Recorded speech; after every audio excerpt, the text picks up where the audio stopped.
All right, viewers, those are the headlines and our big focus, a bilateral meeting that has taken place between Chinese President Xi Jinping and his Russian counterpart Vladimir Putin in Beijing. Putin thanked Xi for a warm and gracious welcome during his visit to China.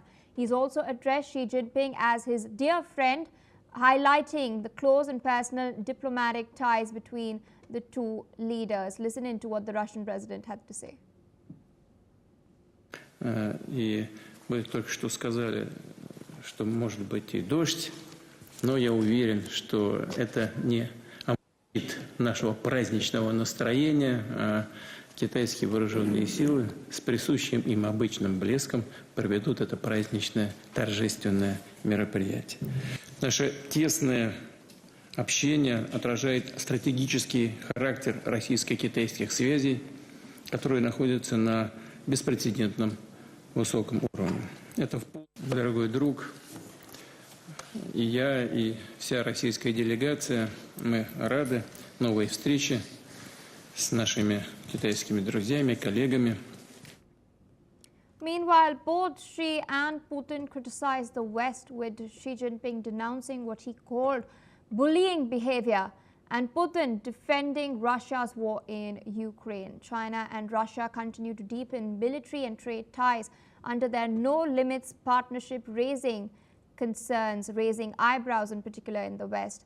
China maintains it is neutral in the Ukraine conflict while also accusing the West of fueling the war by arming Kiev. Listen in to what the Chinese president said. 中俄关系经受住了国际风云变幻的考验，树立了永久睦邻友好、全面战略协作、互利合作共赢的大国关系典范。中方愿同俄方一道努力，支持彼此国家发展振兴，坚定维护国际公平正义，推动构建更加公正合理的全球秩序。 Joining us on the broadcast is Professor Veselin Popovsky, a professor and vice dean at the Jindal Global Law School. Thank you so much for taking our time speaking to us on NewsX World. At the outset, I'd like to ask you, what do you make of the optics of this meeting as well as the prior pull-aside that occurred during the SCO summit and the statements that have been made? Yes, actually nothing surprising. China and Russia continue their talks about friendship. It happened also when the Chinese president visited Moscow back in May to celebrate also the 80th anniversary of the end of the war in Europe. Now Putin is returning the favor in Beijing. But we need to realize who are those two persons. They are dictators. They are absolutely ignorant to human lives, to human rights in the case of China. So two dictators for life, absolutely unaccountable to their people. And they show their friendship in Beijing. So certainly, that can be expected. And all that meeting in China yesterday and today is about similar dictators. Well, apart from Prime Minister Modi, everybody else there is thinking about one thing, to stay in power forever. And disregard what their populations think, disregard what are human rights, what is international law, disregard everything else, but just stay in power forever. There is one thing that makes them together as friends, is that they want to stay in power together. But obviously a dangerous alliance. China is the second most powerful economy in the world. And effectively what China does here is to show its friends. Basically, this is a show of Chinese friends. That's what the entire organization is about. The Shanghai Cooperation is about China showing its friends, as many as possible in a show. Chinese love to do that. They will give them huge presents. They will hug and smile and do photos with zero outcome. I haven't seen a single, there are talks and talks and talks and talks with zero outcome. These are not real alliance. There is no alliance between them. In fact, China doesn't support militarily Moscow. They are talking political support, some maybe economic support. Yes, they are buying oil and gas from Russia. But in terms of a military cooperation, China is very reluctant to do that. They may say that Putin is their friend, but they will not give him a single bullet.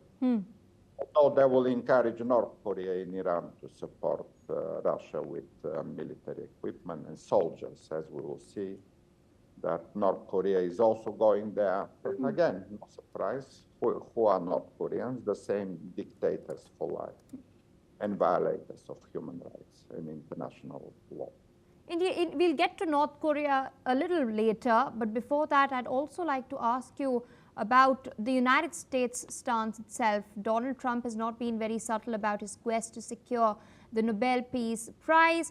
But considering the geopolitical ground realities, should Trump then reevaluate his approach to the Russia-Ukraine war?